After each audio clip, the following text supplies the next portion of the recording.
बापू आहेत ना, सध्या बसलेत। येऊ हाउ ना, बहुत किरकिर किया हॉटेल वाला। बाई एकटाच आलात का? मग चपल्यावरच्या सगळ्या पोरी घेऊन यायचं का?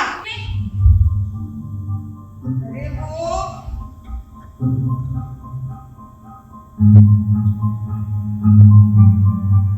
ह्या नाटकाबद्दल हे ज्वलंत म्हणजे आता जे घडतात समाजात जे प्रकार घडतात त्याबद्दल, आणि दुसरं म्हणजे हा बाप लेकीचा हे आहे। हो, लहानपणी जसे आई वडील मुलांना हे करतात, लहानाचं मोठं करतात, आणि त्या मुलांकडून जेव्हा हे वाईट कृत्य होतं ना तेव्हा बापावर आईवर खूप त्यांचा वाईट परिणाम होतो। ते तसे जाऊ नये, भरकटू नये यासाठी हे होता।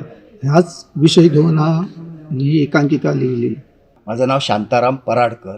मी ह्या सलाम बापू या एकांकिकेमध्ये बापूची भूमिका केली आहे। सलाम बापू ही एकांकिका जी आमच्या श्रीकांत कासकर यांनी लिहिली आणि डायरेक्टर पण तेच होते।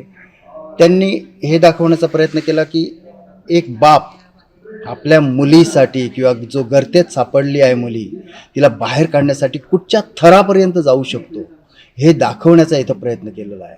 त्यात त्यांनी एवढ्या आपली ज्या विश्वासाने मुलीला त्याने मुंबईला पाठवलं आणि ती मुली आपल्या वडिलांना फसवून वाईट मार्गाला लागते, आणि ज्यावेळी बापाला कळतं की आपली मुली अशा गर्तेत सापडली आहे, तिला यातून कसं बाहेर काढायचं, त्याच्यासाठी जो संघर्ष मुलीचा आणि वडिलांचा ह्याच्यामधली ही स्टोरी आहे। एवढं सुंदरपणे चित्रण केलेलं आहे, एवढं सुंदरपणे लिखाण केलेलं आहे, आणि तशीच त्यांनी ती सादर करण्याचा प्रयत्न केला।